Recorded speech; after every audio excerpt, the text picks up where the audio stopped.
Voilà, notre invité, c'est Dominique Régnier. Il est politologue, directeur général de la Fondation pour l'innovation politique. Et vous venez d'écrire Populisme, la pente fatale aux éditions Plomb. Et je vous ai invité pour essayer de nous aider à comprendre, je dirais, l'insistance de Claude Guéant, le nouveau ministre de l'Intérieur, à parler d'immigration. C'est un peu tous les jours une guéanterie par jour sur l'immigration. Et la dernière, c'est donc l'immigration légale qu'il faut limiter. Et je vais vous montrer la question du jour. On l'a posée à nos téléspectateurs. On leur a demandé si Claude Guéant allait trop loin. Eh bien, non pour 69% d'entre eux, oui pour 31% d'entre eux.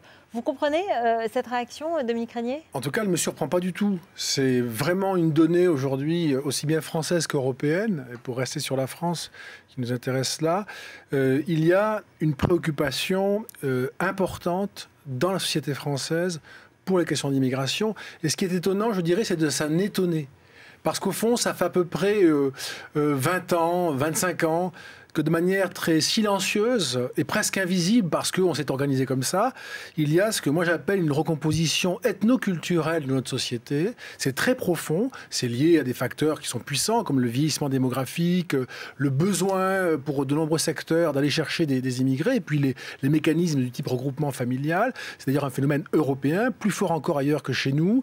Et sans que nous ayons été préparés à cela, sans qu'il y ait eu un débat sur cela, les Français tout d'un coup découvre une société qui a changé et où il n'est pas si simple que cela de vivre côte à côte, où il n'est pas si sûr que cela que les règles sont partagées.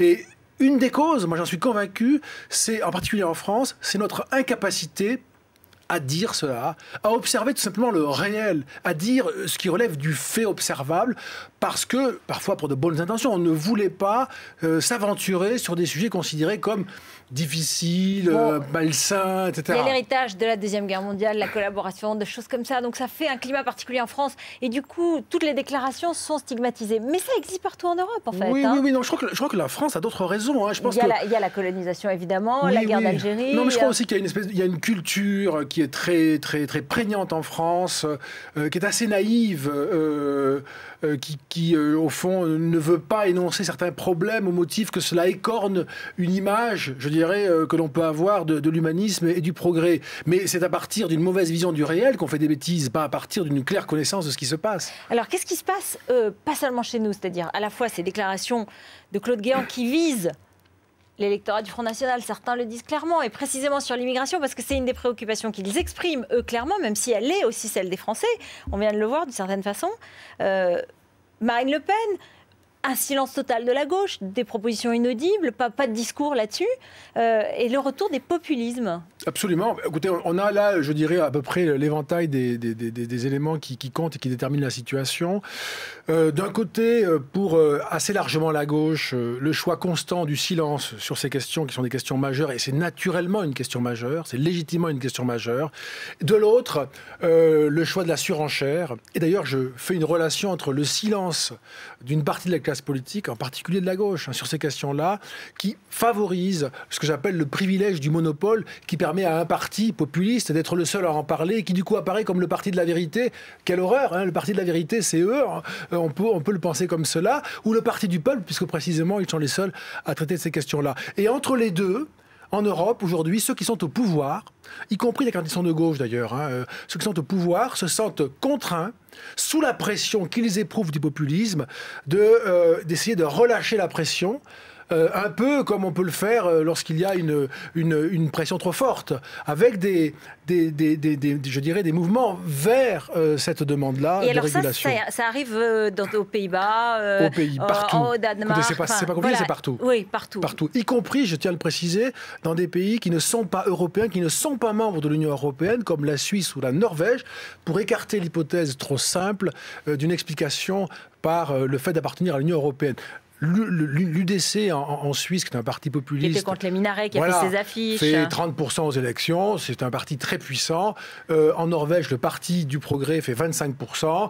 Et les Norvégiens n'ont même pas de problème de ressources grâce au pétrole qui leur donne pour de nombreuses années des revenus importants. C'est la mondialisation, la globalisation, les mouvements de population, tout cela perturbe complètement le schéma intellectuel et puis quotidien, et il n'y a pas d'explication, il n'y a pas de discours autre que celui de ces partis populistes. Oui, je crois que c'est une situation inédite sur le plan historique. Ne cherchons pas de comparaison, il n'y en a pas.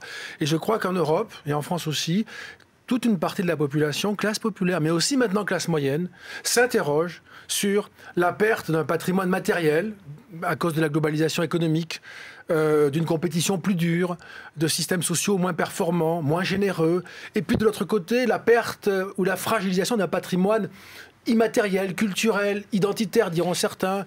L'identité française. Oui, ou même, pas simplement cela. Par exemple, aux Pays-Bas, c'est très puissant, l'attachement à la liberté d'opinion, qui a été menacé par l'affaire des caricatures. On a eu le sentiment en Europe qu'une partie des musulmans voulait remettre en cause cette liberté et rétablir un délit d'outrage ou de blasphème qui a été supprimé pour consacrer la liberté d'opinion, ou même l'égalité entre les hommes et les femmes. Ce sont des valeurs. C'est pas simplement une identité nationale, c'est une identité politique que certains considèrent comme menacée par la redistribution ethnoculturelle de la société. Et vous finissez votre livre, donc, dans lequel vous nous racontez justement ce qui existe dans tous les pays, ce qui traverse ces opinions, et vous dites l'immigration est pourtant une chance pour le vieux continent, parce que très bientôt, on va être en panne démographique. Déjà, le continent, l'Europe des 27 ne peut croître démographiquement que grâce à l'immigration.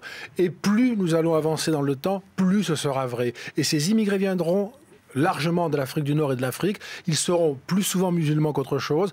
Et donc, nous avons besoin de ces immigrés. Même, je le dis au passage, même l'Église catholique fait venir désormais ses prêtres d'Afrique noire et du Vietnam parce qu'il n'y a pas assez de prêtres français d'origine. La moitié ont plus de 75 ans, donc dans 5 ans, il n'y en aura plus.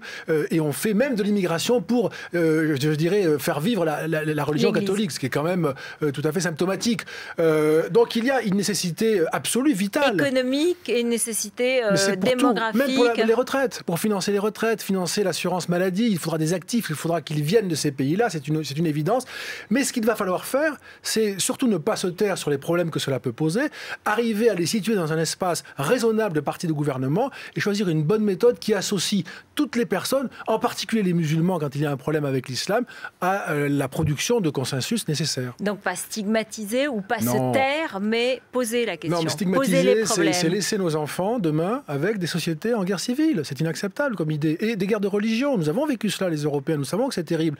C'est une longue histoire. Nous avons fait l'expérience des solutions qui permettent de maintenir, moi je crois que c'est la clé, ça, les valeurs qui nous sont chères, celles de l'humanisme juridique, dans un cadre renouvelé. Merci beaucoup Dominique Régnier. Populisme, la plante fatale, chez Plomb, pour décrypter un peu justement ce qui se passe et en France et en Europe. C'est tout de suite la météo de Philippe Verdier. Il fait encore très beau, mais il y a quelques nuages dans le nord. Et puis le 20h de Thomas Soto, bien sûr.